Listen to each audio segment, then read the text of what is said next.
તો એમાંથી આસક્તિ ખેંચવી. પણ આ સમજાય ક્યારે? તો જે યોગ્ય ગુરુ મળે તો, નહીંતર ના સમજાય. આપણને એવો મિથ્યા અભિમાન છે કે હું ઘરે જાઉં પછી જ થાય, હું ઓફિસે જાઉં પછી જ થાય, હું ન જાઉં તો આ કઈ કામ ન થાય. એવું નથી. સુખદેવજીએ કહ્યું કે રાજન, આ મિથ્યાભિમાન છે, આ તારો ખોટો મોહ છે એકાદીનો. એ મોહ ક્યારે નીકળે? તો કે યોગ્ય ગુરુ મળે ત્યારે. આ કથાને આપણે નાના દ્રષ્ટાંતથી સમજીને આગળની કથા ઉપર જાણીએ કે આમાંથી કેમ છૂટવું. એક ગામમાં મફતલાલ નામના એક શેઠ હતા. એનો દીકરો હતો. હવે આ દીકરો જ્ઞાની હતો, દરરોજ સત્સંગમાં જાય, પણ સત્સંગ પૂરો થવાને 15-20 મિનિટની વાર હોય એટલે ઊભો થઈ અને હલકો થઈ જાય. સંત રોજ છે મફતલાલને, ભાઈ તું કેમ બોલ્યો જા? પ્રસાદ આરતી લઈને જાતો હતો. મફતલાલ એમ કહે કે ભાઈ બાપુ, તમને વાતો આવડે, તમે એકલા છો, તમારે ઘરે જઈને રસોઈ તમારે કરવી હોય, હું ઘરે જાઉં પછી તો મારા ઘરના બધા જમવા બેસે, મારી વાત જ ઉતારો. જો અહીંયા હું રોકાઈ જાઉં તો ઘરે કોઈ જમે ને. સંતે કીધું બહુ સારું બેટા, રોજ તું જા પછી જ જમે. મફતલાલે કીધું હા. સંતે કીધું તું એક કામ કર ને, તું ના આવો પછી હું કરે એ જોઉં. મફતલાલે કીધું એ તો જોવું જોઈએ. સંતે પોતાના ખિસ્સામાંથી એક જડીબુટ્ટી કાઢી મફતલાલને આપી, કીધું કે કામ કર, ઘરે જઈ આ જડીબુટ્ટી તું જીભ નીચે મૂકી દેજે, એટલે બધાયને એમ થશે કે તારું જય શ્રી કૃષ્ણ તું ગુજરી ગયો, પણ એ બધા વાતો કરે એ તને સંભળાશે. મફતલાલે કીધું હાથે નહીં મળી જાવ ને? સંતે કીધું ના બેટા, હાથે તારે જોવું છે ને કે તારા મૃત્યુ પછી શું થાય. હાલ હું તને દેખાડું. મફતલાલ આવ્યો ઘરે, જડીબુટ્ટી મોઢામાં મૂકી 5-10 મિનિટ થઈ, બેભાન થઈ પડી ગયો. દર્શકનો દીકરો ગામમાં જેટલા વૈદ હતા એને બોલાવ્યા, બહાર ગામથી બોલાવ્યા, જે કોઈ આવે એ બધા નાડી પકડે મૂકી દે. એમ કે મોડું થઈ ગયું. આજુબાજુમાં ગામડામાં નાની દીકરી હતી, એ આવી ગયો, બેને આવી ગઈ કે મફતલાલ વયો ગયો. કાનમાં છોકરું, બેને આવી માંડી રડવા. બધાએ ના પાડી એટલે કોઈએ કીધું કે કામ કરો, આપણા ગામની બહાર આ સંત છે એ ત્યાં સત્સંગમાં રોજ જાતો, તમે સંતને બોલાવી આવો ને, એ કઈ ઉપાય કરે. સંતને બોલાવ્યા, સંત આવ્યા. સંતે ખબર જ હતી સંતને, કીધું કે દૂધનો ગ્લાસ ભરી આવો. દૂધનો ગ્લાસ ભરીને આવ્યા. મફતલાલ હૂતો હતો, હાથ વાર માથેથી આમ ફેરવો, પછી બાજુ પર મૂકી દીધો.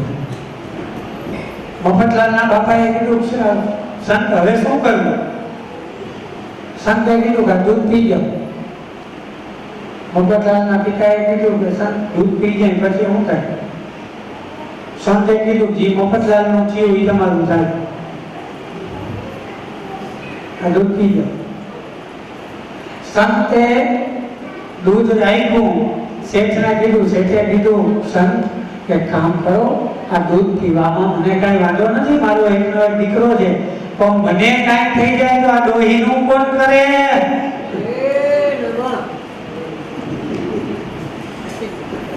સંતે કીધું તો ડોહીને આપો.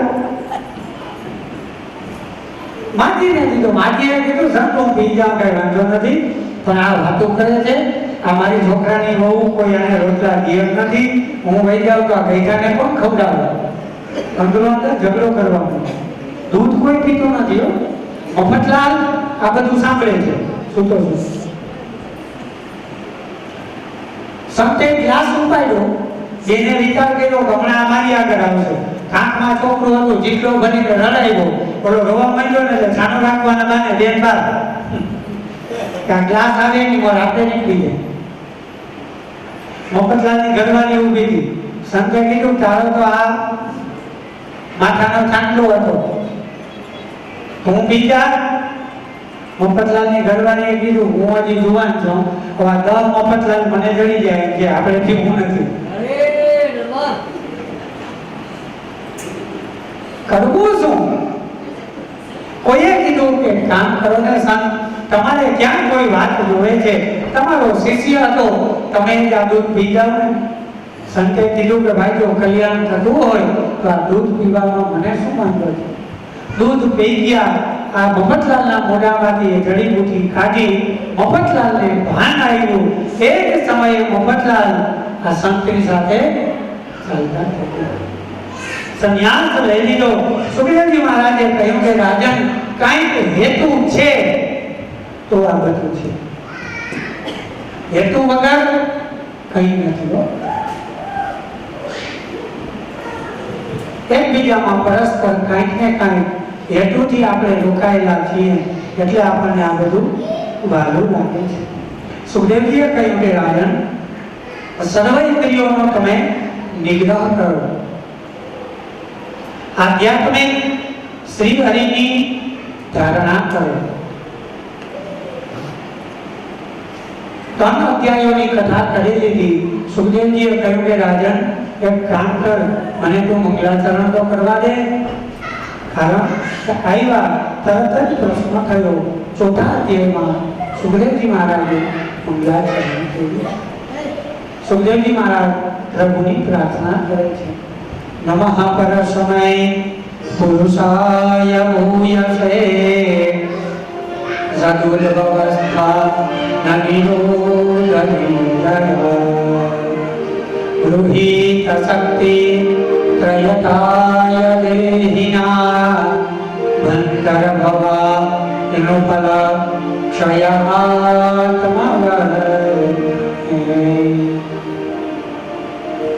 સુખદેવજીએ કહ્યું કે હે પ્રભુ, હે પરસ્મૈ પુરુષાય તુભ્યં, હું તમને વંદન કરું છું. મંગલાચરણ કરી પરીક્ષિતને કહ્યું કે રાજન, હવે તારે જે કાંઈ કહેવું હોય એ તું મને કહે. પરીક્ષિતે કહ્યું કે બ્રહ્મન, આપ સર્વજ્ઞ નિર્દોષ ભાવ છો,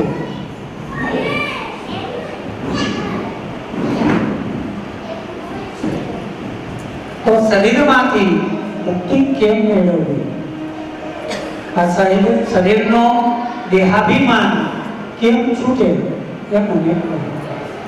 સુખદેવજીએ કહ્યું કે રાજન, શરીરમાં 10 ઇન્દ્રિયો છે. એ ઇન્દ્રિયો જે ઇન્દ્રિય જે કર્મ કરે એવું ફળ એ ઇન્દ્રિયને મળે છે. શરીરમાં જે ઇન્દ્રિયો ફરે છે એ ઇન્દ્રિયો એકબીજાથી વિરોધાભાસ છે, છતાં પણ સાથે રહીએ છે.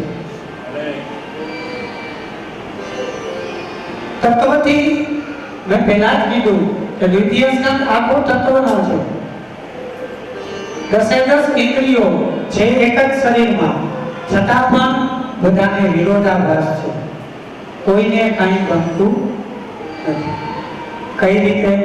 તો કે આપણી ઓફિસેથી ઘરે આવી પેટ એમ કે ભૂખ લાગી છે, જોજો બધા વિરોધાભાસ છે. કોઈને એકની સાથે ગમતું મનમેળ નથી.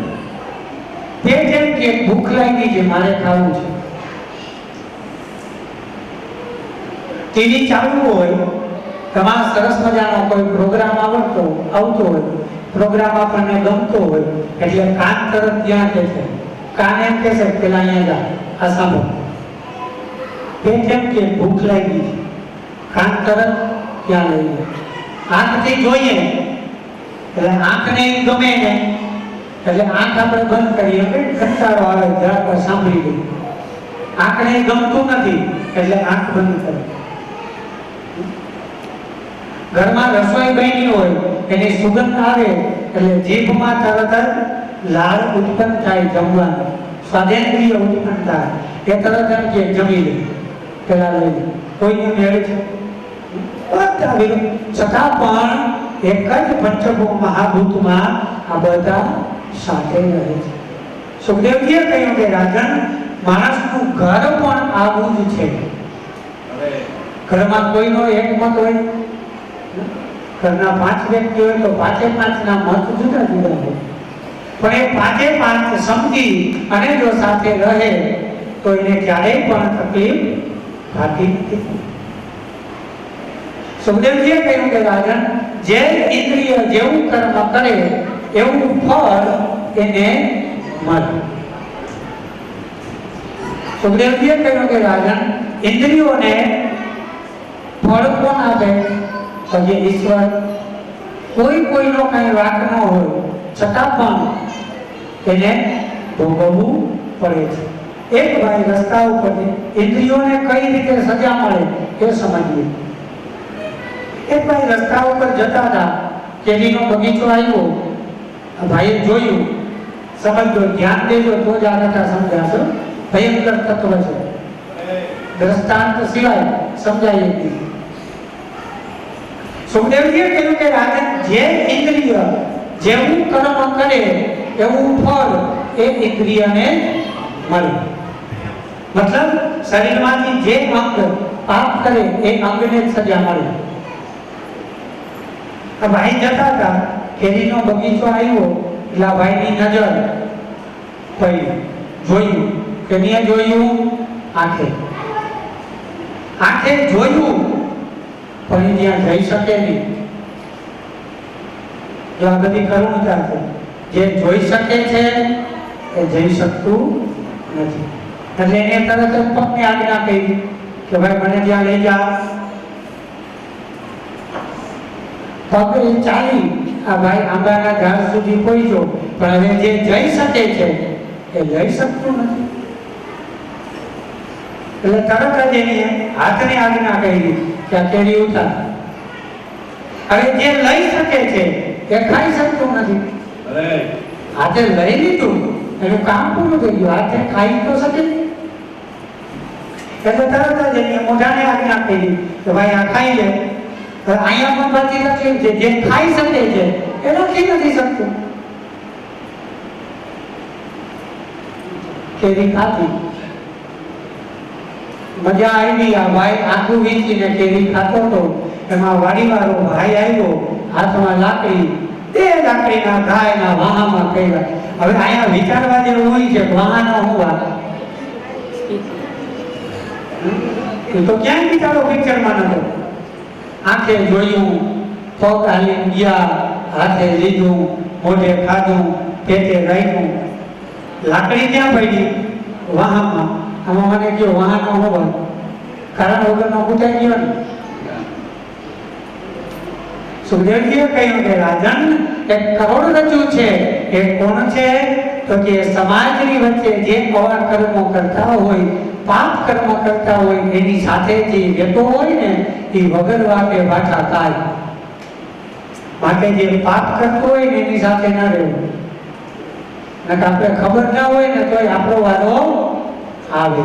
જવા દો એ વાતને. લાકડી વાહામાં લાગી, પણ આંસુ ક્યાં આવ્યા? આંખમાં. પાપ પુણ્ય કર્યું તું આંખે જોયું, ત્યાં આ બધી માથાકૂટ થઈ.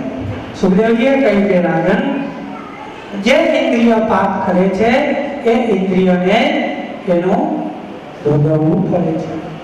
બ્રહ્મા અને નારદની સૃષ્ટિની રચના આ જગ્યાએ સુખદેવજીએ કહ્યું છે કે જ્યારે પ્રલયકાળ થયો, ત્યારે કંઈ નહોતું, ત્યારે યોગ નિદ્રામાં ભોગેલા નારાયણને વિચાર આવ્યો કે એકો અહમ પરુષ્યામ, હું એકમાંથી અનેક ધામ. એ સમયે નાભીમાંથી કમળની ઉત્પત્તિ થઈ, એના ઉપર બ્રહ્માજીની સ્થાપના થઈ. બ્રહ્માજીએ દ્રષ્ટિ કરી અથાક જલ દેખાયું. વિચાર કર્યો કે મને ઉત્પન્ન કોને કર્યો? આ તો જલ છે. વિચાર કર્યો કે કમળના નાળચામાં હું પ્રવેશ કરું. 100 વર્ષ સુધી કમળના નાળચામાં પ્રવેશ કર્યો, પણ અંત ના આવ્યો. અંતે થાકી પાછા આવ્યા ત્યારે 2 શબ્દ સમજાણા તપ કરો.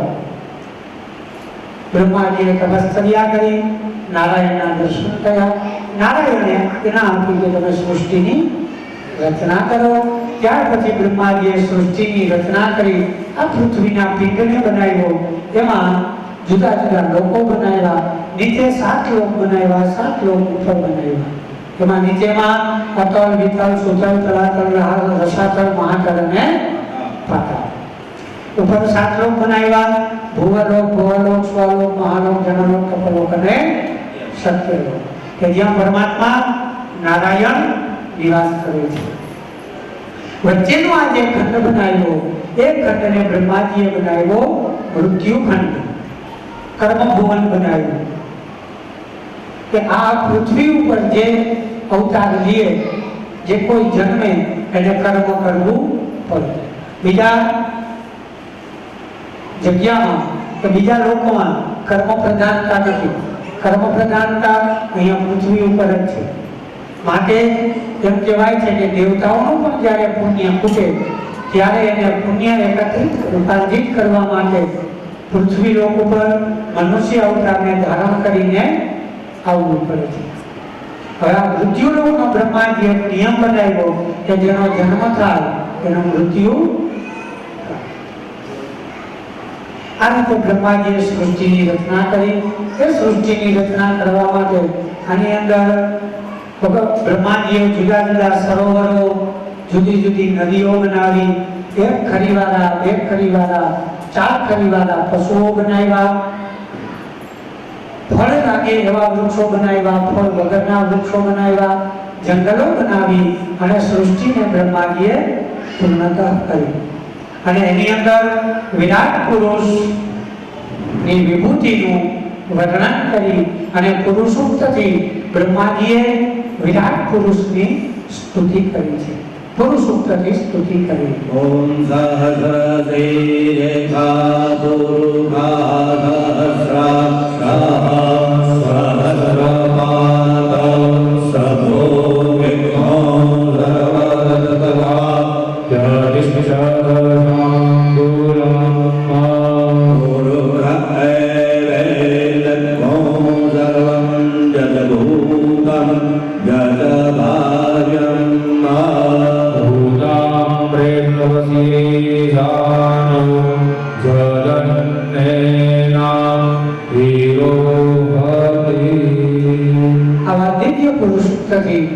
બ્રહ્માજીએ નારાયણની વિરાટ પુરુષની સ્તુતિ કરી છે કે જેના હજારો હાથ છે, હજારો મસ્તક છે. આવા નારાયણની સ્તુતિ કરી. બ્રહ્મા જેની પાસે નારદે આવી, નારદે પૂછ્યું ત્યારે ભગવાને બ્રહ્માજીએ અવતારોનું પણ વર્ણન કર્યું. સુખદેવજીએ કહ્યું કે રાજન, ઈશ્વર અને જીવને શરીરનો સંબંધ થાય નું કારણ શું,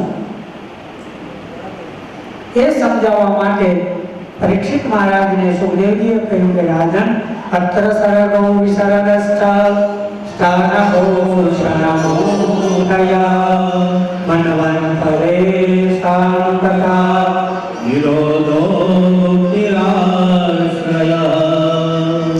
સુખદેવજી મહારાજે કહ્યું કે રાજન, શરીર અને જીવનું જે મિલન થાય છે, એ મિલનને સમજવા માટે ભગવાનના જે 10 લક્ષણો છે, એ 10 લક્ષણોને ધારણ કરવા પડે. એ 10 લક્ષણો બતાવ્યા: સર્ગ, વિસર્ગ, સ્થાન, પોષણ, બુદ્ધિ, મન્વંતર, ઈશાનતા, નિરોધ, મુક્તિ અને આશ્રય. આ 10 ભગવાનના આશ્રયોને ધારણ કરવા પડે.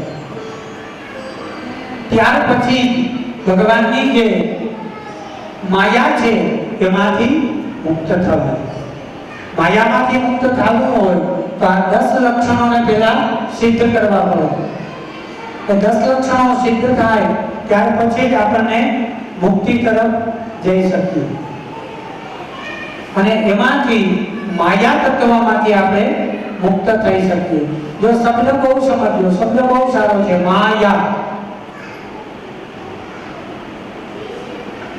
માયામાંથી 24 તત્વનું આ શરીર બને.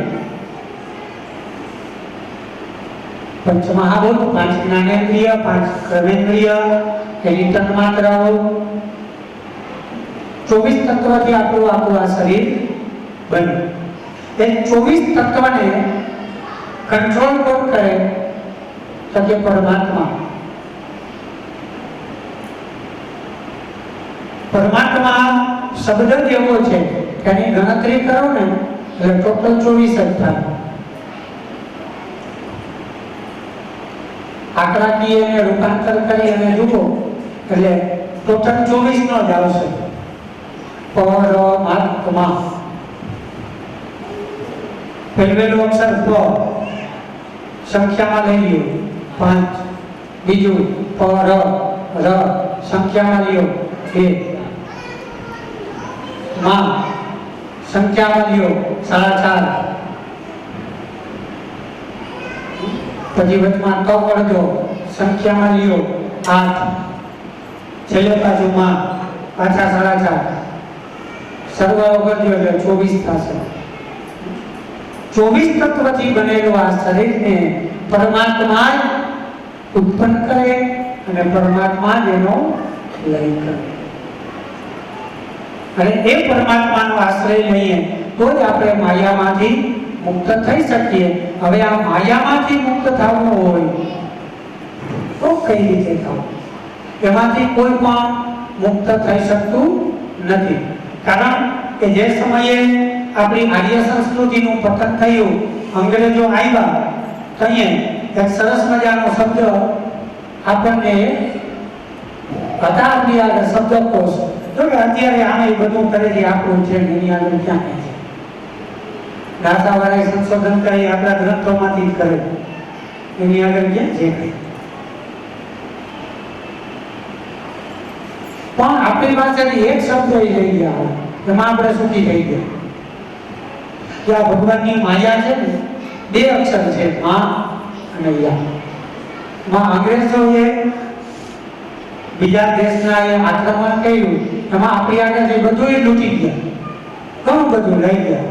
એમાં અહીંયા ભગવાનને પાછું આવવું છે ને, કારણ કે એક ભગવાને અમેરિકામાં જન્મ લીધો, લંડનમાં લીધો, બધા અહીંયા જ છે. એટલે મૂળ તત્વ આપણી આગળ લઈ ગયું, એ લઈ જઈ શક્યા નથી. એ મૂળ તત્વ કયું છે? માં. માં આપણી આગળ લઈ ગયું. પાછલો જે શબ્દ હતો નકારાત્મક યા, એ લઈ ગયો. જો વિદેશથી કોઈ આવે તમે એને પૂછો, ભાઈ બરોબર યા, હવે આપણે જાશું ઓકે યા, એ લઈ ગયા. એમાં આપણે સુખી થઈ ગયા. જે આ બંધન હતું ને નકારાત્મક, ય છે એ સંસ્કૃત ભાષામાં નકારાત્મક છે, યકાર છે એ નકારાત્મક છે, અને માં એ સકારાત્મક છે. જો તમે માં બોલો એટલે આખું મોઢું ખુલે, જાણે કે આખો લાડવો મોઢામાં મૂકી દીધો હોય. માં માં માં ચેતા હૃદય પુલકિત થાય છે. માં માં માં ચેતા હૃદય પુલકિત થાય છે. પણ એ જમાને મધર કેતા તારા મધર પણ શરમાય છે. એ જમાને મધર કેતા તારા મધર પણ શરમાય છે. માં બોલીએ તો કેટલું મીઠું લાગે. પણ હવે ધીરે ધીરે મને એમ થાય યા પાછો આપણી કોર આવતો જાય, લઈ ગયા હતા નહીં. એટલે હવે માંથી ધીરે ધીરે આપણે સુધારો કર્યો. માંથી આપણે કર્યું મમ્મી. મમ્મી કોને કહેવાય? તમે બધા ભણ્યા છો અને ખબર ના હોય તો ગૂગલમાં સર્ચ કરજો, અત્યારે હાવ મફત છે. હાથ તત્વ આવી જાય. અને અત્યારના સમયમાં જ્યાં સુધી સાબિત ન કરો ત્યાં સુધી કોઈ માનતું નથી. ગૂગલમાં સર્ચ કરજો મમ્મી કોને કહેવાય. એ આપણું ઇંગ્લિશ જોરદાર છે, હું બોલી તો તમને સમજાય નહીં, તમારી રીતે નથી લેતું. ઇજિપ્તમાં માણસ મરી જાય પછી એને લુગડામાં વીંટી દવાઓ બધી નાખી અને પૂરી દે ને એને મમ્મી કહેવાય. હવે તમારે એ વિચાર કરવાનો છે છોકરાને જીવતા જીવતા તમારે મમ્મી થવું કે મારે છે. કોના મરી ગયા પછી મમ્મી કહે, આપણે જીવતે જીવતા કહીએ એટલે એનો મતલબ એ થયો કે આપણે જીવતે મુવેલા જ છે, આપણે કઈ ખબર પડતી નથી. થોડુંક સુધરા, મમ્મી આવ્યા, મમ્મી માંથી પણ એક ડગલું આગળ ગયા. હવે આ ઇંગ્લિશ મીડિયમ સ્કૂલ આવી ને આ પીડા પછી થઈ, નહીંતર આ માથાકૂટ નથી.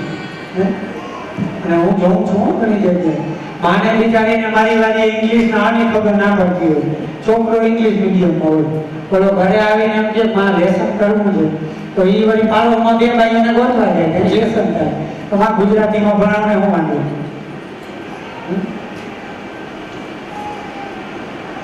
મમ્મી માંથી મધરે ઉઈગા, મધરે આપણે ન રોકાણા, ત્યાંથી એક ડગલું આગળ વધ્યા. હવે ખાલી મોન્સ રહ્યું છે. ઘણી જગ્યાએ અમે સાંભળીએ છો ત્યારે દુઃખ થાય કે ક્યાં જઈને આપણે ઊભા રહેશું. ખાલી મોંક કા મોન્સ, કારણ કે મોંક હાઈ મોંક લે બાપા હોય કે હાઈ જાય તો પેટ કેમ કહેવાય. આપણે હાથેથી આપણા સંતાનોને આપણે શીખવાડીએ છીએ કે તારા મા બાપ તારી હાજરીમાં જ મરી ગયા છે. માને મમ્મી કહી દીધું એટલે મરી ગઈ અને બાપને જેલ કરી દીધું. પછી એમ કે તમારા છોકરા અમારા ભેગા નથી રે, એટલે પેલા જે આપણે કીધું અમે તો નથી ભાઈ, તમે તમારી રીતે જીવો. પછી છોકરા એની રીતે જ જીવે, એની આગળ થોડી આશા રખાય. પણ એ છોકરાને માં અને બાપ કહેતા શીખવાડજો. આ બે શબ્દ એને કહેતા આવડી જશે ને તો એ જીવનમાં ક્યારેય તમારો હાથ નહીં મૂકે. એની જવાબદારી હું ભાગવતજીના સાનિધ્યમાં હું તમને આપું છું. આ બે વસ્તુ બોલતા શીખવાડી દેજો. કાંઈ આવડે કે ના આવડે ઇંગ્લિશની જરૂર નથી. આ અમે કેમ ભણ્યા ઇંગ્લિશ? ઇંગ્લિશનો ઓર નથી આવડતો. તો જે કડકડાટ ઇંગ્લિશ બોલે છે પગે લાગે છે, એ હાથ જોડીને લાઈનમાં ઊભે છે, એ ખબર પડે. આપણું છે ને એ એને આપવું. આ માયા છે. સુખદેવજીએ કહ્યું કે રાજન એ માયામાંથી પર થઈ પંચમહાભૂતનું દર્શન કરી અને દ્વિતીય સ્કંદને આપણે વિરામ આપી તૃતીય સ્કંદને આપણે પ્રારંભ ઉપર જઈ રહ્યા છીએ. તૃતીય સ્કંદ શ્રીજી બાબાના અંગોનું દર્શન કરીએ તો ભગવાનનો દક્ષિણ કર કમલ છે. તૃતીય સ્કંદમાં 33 અધ્યાયો છે. પ્રસંગો પણ મુખ્ય બતાવ્યા છે. વિદુર અને ઉદ્ધવનો સંવાદ છે. ભગવાન કૃષ્ણના બાલ ચરિત્રનું સૂક્ષ્મ વર્ણન છે. હિરણ્યાક્ષનો વધ અને ભગવાન કપિલનો પ્રાદુર્ભાવ આ મુખ્ય પ્રસંગો છે. સુખદેવજીએ કહ્યું કે રાજન એવમે તત્પુરા દૃષ્ટો મૈત્રેયો ભગવાન કિલ ક્ષત્રાવનમ પ્રવિષ્ટેના યક્ત્વા સ્વગૃહમેદવિષા.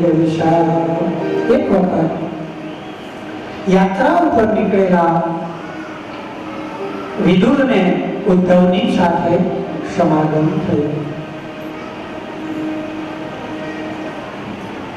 ઘણા સમય પછી ઉદ્ધવની સાથે વિદુરજીનો સમાગમ થયો. કારણ કે ભગવાન સ્વધામ ગયા ત્યાર પછી ઉદ્ધવ અને વિદુરજીનો સમાગમ થયો જ નથી.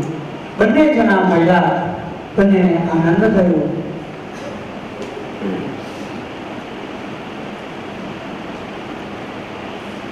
વિદુરજીને શોક બહુ હતો. ભગવાન સ્વધામ ગયા ત્યાર પછી ઉદ્ધવજી મળ્યા. ઉદ્ધવજીને કહ્યું કે પ્રભુ ભગવાને સ્વધામ ગમન કર્યું ત્યારે તમે તો એની પાસે હતા. અને વાત પણ સાચી છે, કોઈ નતું એ સમયે ઉદ્ધવજી એમની પાસે હતા, ભગવાનની પાસે. ત્યારે ભગવાને સ્વધામ ગમન કર્યું. ઉદ્ધવજીએ કહ્યું વિદુરજીને કે તમે ચિંતા ન કરો, ભગવાન એક સાધન આપીને ગયા છે ઠાકોરજીએ કહ્યું છે કે એનો જે કોઈ આશ્રય લેશે એને ક્યારે અધોગતિ નહીં થાય. સંત થી સંતનું મિલન થયું છે. એ સંતને મિલન યોગ્ય રૂપે ક્યારે થાય તો કે જ્યારે માતૃભાવ જાગૃત થાય ત્યારે આવા સંત ઉત્પન્ન થાય. કે જે સંત ભેગા થાય ત્યારે સમાગમ સંત સમાગમ થાય. જન્મ જે સંતને આપે. આપણે કઈ કથા કરવી છે તો કે ભગવાન કપિલનો પ્રાદુર્ભાવ થાય તે કથા. સંત સમાગમ થયો ત્યાં સુધી બાલચરિત્રનું વર્ણન કર્યું. બંધુઓનો નાશ થયો, મદિરાનું સેવન થયું, યાદવોનો નાશ થયો. આ બધું ઉદ્ધવજી પાસેથી સાંભળ્યું. કેવા સંત?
બંનેનો સંવાદ ચાલુ છે.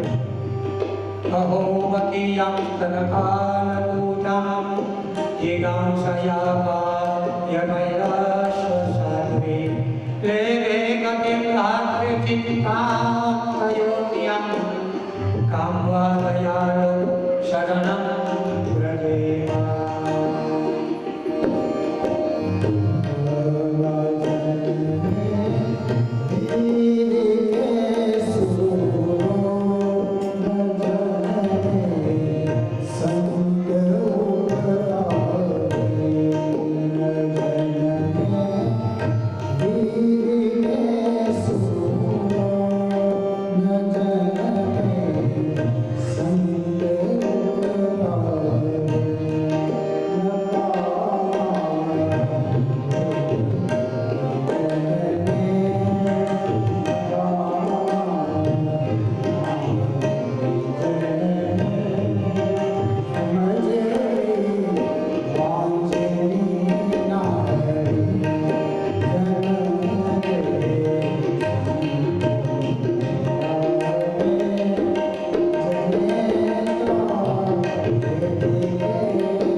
સંત સમાગમ થાય. કેવા કેવા સંતો છે આપણા ભારત દેશમાં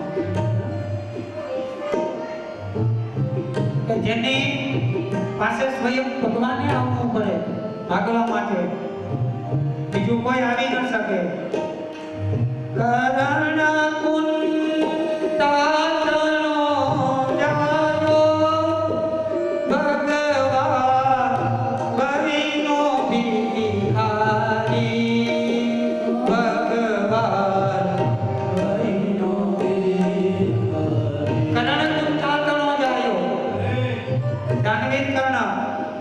મહાભારતના યુદ્ધ પહેલા ઇન્દ્ર મહારાજે બ્રાહ્મણનું રૂપ લઈ એને માગવા આવવું પડે. અરે વાત જવા દો, બહુ આગળની વાત છે. અત્યારના સમયમાં આવી જાવ, ખાલી વીરપુર વયા જાવ. માગવા માટે આવ્યો, કીધું કે આ દે તો કે કીધું, એટલે કીધું તારી ઘરવાળી દે તો કે ઈએ દીધી. હે જોરી જંડો મૂકીને ભાગ્યો, હજી પાછો લેવા ન થયો. સંતો તો તપાસો.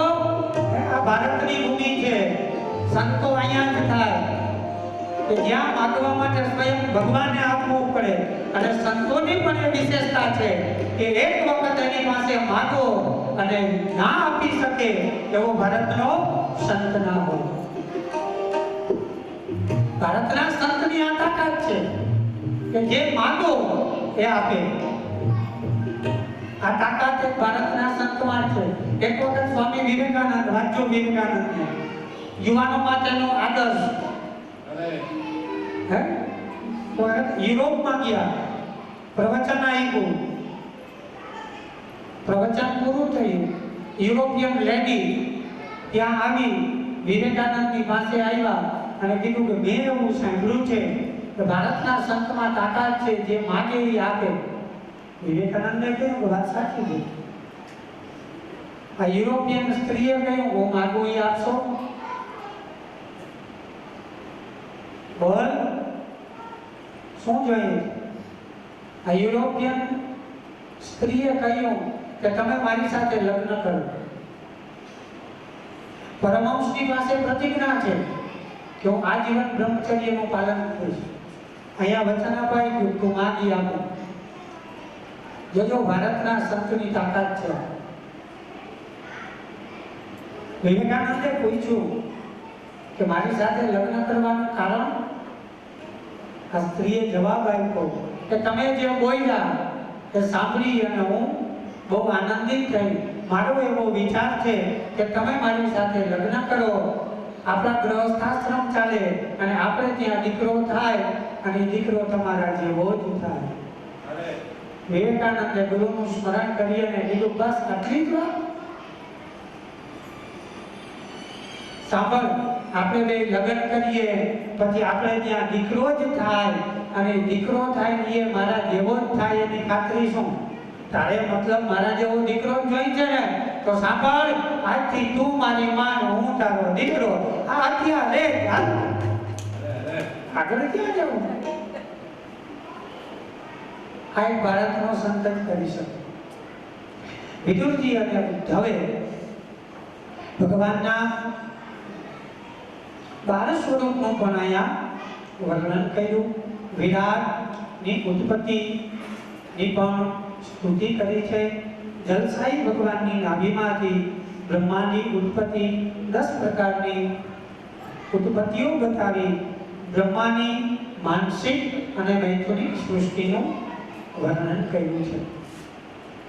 કે જે સમયે કાચબો છે એ વેદ દીક્ષા આપે છે, એ માનસિક સૃષ્ટિ છે, અને જીવો બધા જે કરે છે મૈથુનિક સૃષ્ટિનો બતાવ્યું છે. સુખદેવજીએ પરીક્ષિતનો પ્રશ્ન કે મહારાજ, મેં એવું સાંભળ્યું છે કે કોઈ મોટો અસુર હતો, એ અસુર પૃથ્વીને લઈ અને રસાતળમાં ગયો હતો, તો બ્રહ્માજીએ સૃષ્ટિની રચના કેમ કરી? સુખદેવજીએ કહ્યું કે રાજન, એક વખત બ્રહ્માજી સૃષ્ટિની રચના કરવા માટે જાય છે, એ સમયે પૃથ્વીનો પિંડ રસાતળમાં હતો. કોણ લઈ ગયું? તો કે હિરણ્યાક્ષ. એ સમયે ભગવાનની સ્તુતિ કરી, બ્રહ્માજીને છીંક આવી, એમાંથી હિરણ્યાક્ષની ઉત્પત્તિ થઈ.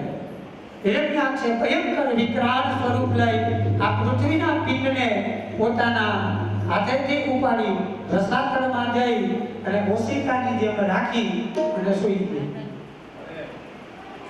બ્રહ્માજીએ કીધું પ્રભુ પૃથ્વી લાવો તો રચના કરો. એ જ સમયે ભગવાને વરાહ સ્વરૂપ ધારણ કરી અને વિકરાળ સ્વરૂપ વરાહનું લઈ રસાતળની અંદર પ્રવેશ કરી હિરણ્યાક્ષની સાથે એવો સંગ્રામ થયો. આકાશની અંદર દેવતાઓ બધા જુએ છે, આનો વ્રત ભગવાન કઈ રીતે કરે. જોતજોતામાં ભગવાને હિરણ્યાક્ષનો વધ કર્યો. તે સમયે દેવતાઓએ પુષ્પની વૃષ્ટિ કરી, જય જયકાર કર્યો. બોલ્યો વરાહ નારાયણ ભગવાન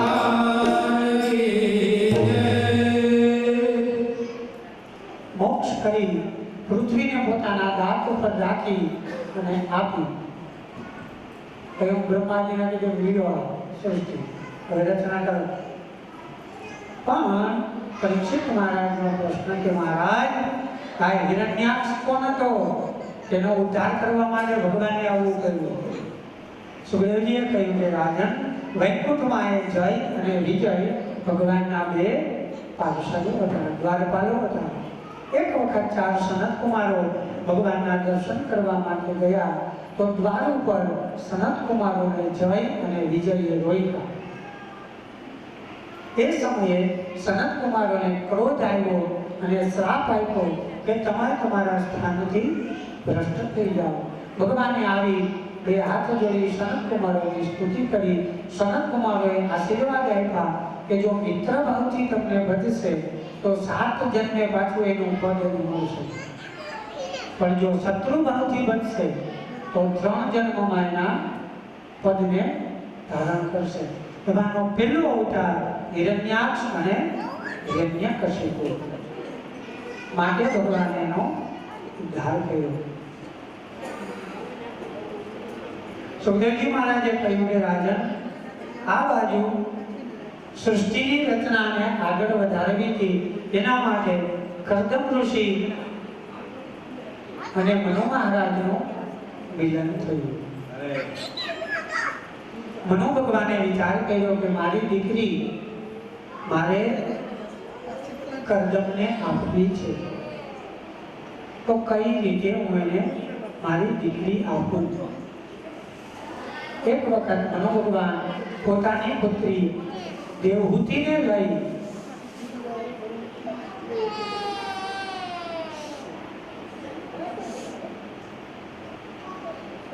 અને કર્દમ ઋષિના આશ્રમમાં પધાર્યા છે.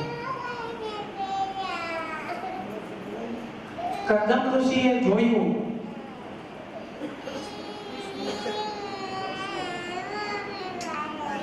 કે ભાવિ સસરા, ભાવિ સાસુ અને ભાવિ ધર્મપત્નીએ આવે છે. માં દેવહૂતિ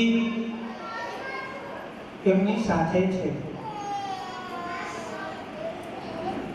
કર્દમ ઋષિએ વિચાર કર્યો કે મારે જેની સાથે પાણી ગ્રહણ કરવું છે તો એની પરીક્ષા તો કરું કે મારા યોગ્ય છે કે નથી. અત્યારે આપણે છોકરી જોવા જાય તો એમ કહે સાડી પહેરી હોય તો એમ કે ડ્રેસ પહેરીને દેખાડો ને.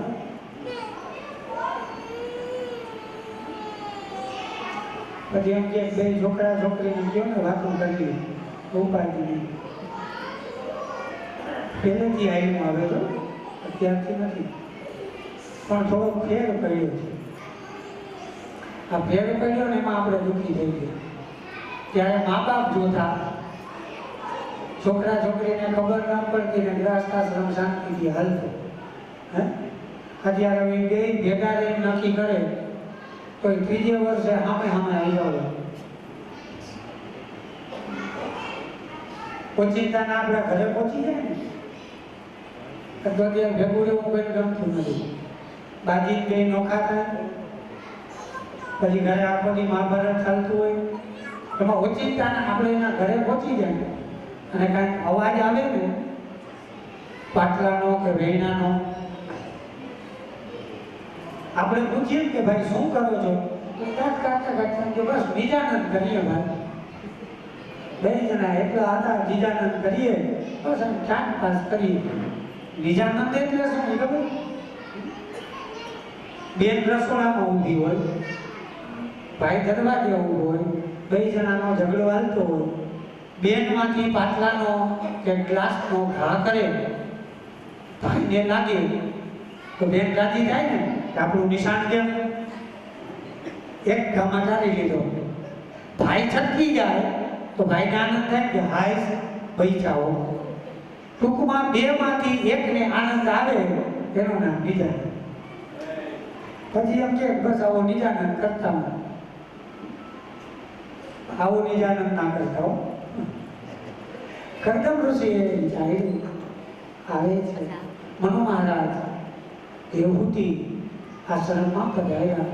મનુ મહારાજની વાત થઈ, યથોચિત એનું સ્વાગત કર્યું.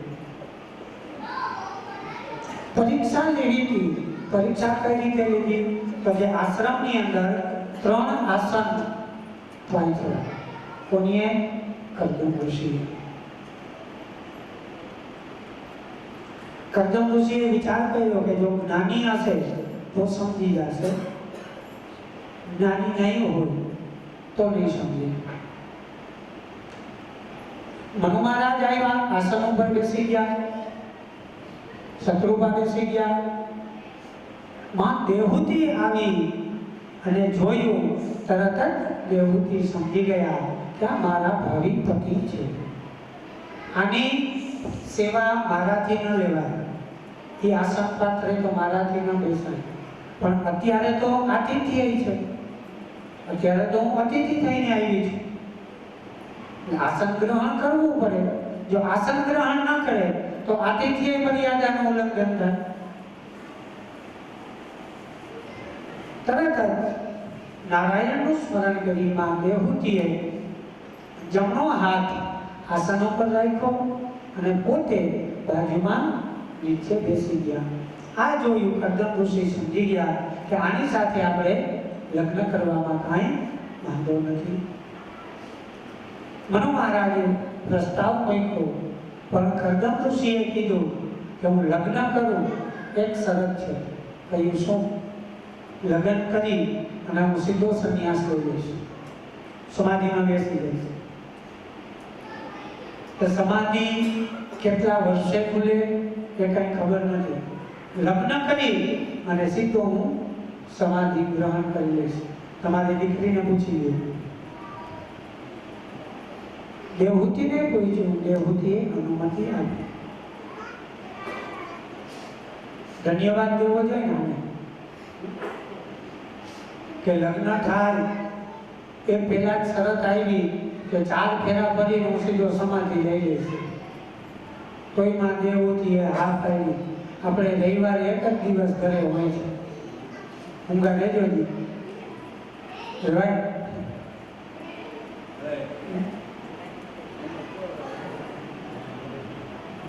દેવહૂતિની સાથે પાણી ગ્રહણનું નક્કી થયું.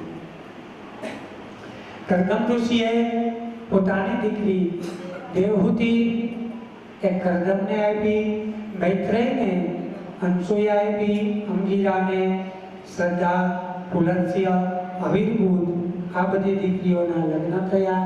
એમાં અગ્નિને સ્વાહા અને સ્વદા એ અગ્નિને આપી, 16 કન્યાઓ દક્ષને આપી. આ રીતે દરેક દીકરીઓનું પાણી ગ્રહણ કરદમ ઋષિએ કરાયું. કરદમ ઋષિએ લગ્ન થયા શરત મુજબ તરત જ સમાધિ લગાવી દીધી. માં દેવહૂતિ એની સેવા કરે છે. ઘણા વર્ષો સુધી તપશ્ચર્યા કરી કરદમ ઋષિની સમાધિ ખુલી. નજર કરી તો માં દેવહૂતિનો ઉપવાસ કરી અને શરીર એટલું બધું દુબળું થયું હતું કે કરદમ ઋષિ ઓળખી ન શક્યા. કહ્યું, દેવી કોણ છો તમે? દેવહૂતિએ કહ્યું કે સ્વામી, હું તમારી પત્ની છું, તમે મારી સાથે પાણી ગ્રહણ કરી અને સમાધિમાં બેઠા. એ જ સમયે કરદમ ઋષિએ પોતાનો વરદ દેવહૂતિના મસ્તક ઉપર પધરાવ્યો. દેવતાએ તેવું સ્વરૂપ દેવહૂતિને પ્રાપ્ત થયું. કરદમે કહ્યું કે તમે મારી ખૂબ સેવા કરી છે, માટે હું પ્રસન્ન થયો છું, તો તમે મારો, તમારે શું જોઈએ? દેવહૂતિએ કહ્યું કે પ્રલોભન ના આપો, પણ તમે લગ્ન પહેલા મને વાત કરી હતી કે આપણે ત્યાં ભગવાન અવતારને ધારણ કરવાના છે, તો શું કરવું? એ જ સમયે કરદમ ઋષિએ આકાશમાં દ્રષ્ટિ કરી. એક વિમાન નીચે ઉતર્યું. આ વિમાનની અંદર સુખ સંપદાઓ, બધા ભૌતિક સાધનો એમાં છે. એમાં સાથે માં દેવહૂતિને લઈ વિમાનમાં બેસી પરિક્રમા કરી, બધા ભોગો ભોગવી. પ્રથમ 9 કન્યાનો જન્મ કરદમ અને દેવહૂતિના ગૃહસ્થાશ્રમમાં થયો છે. કરદમ ઋષિએ કહ્યું દેવહૂતિને કે હવે તમે મારી અંદર પતિ ભાવ નહીં, પરમેશ્વરનો ભાવ રાખો. કારણ કે હવે આપણે ત્યાં નારાયણ પ્રગટ થવાના છે. એ સમયે દેવતાઓ પણ બધા ભગવાનનું સ્વરૂપ જોવા માટે આકાશની અંદર ઊભા છે કે ક્યારે ભગવાન અવતારને ધારણ કરે.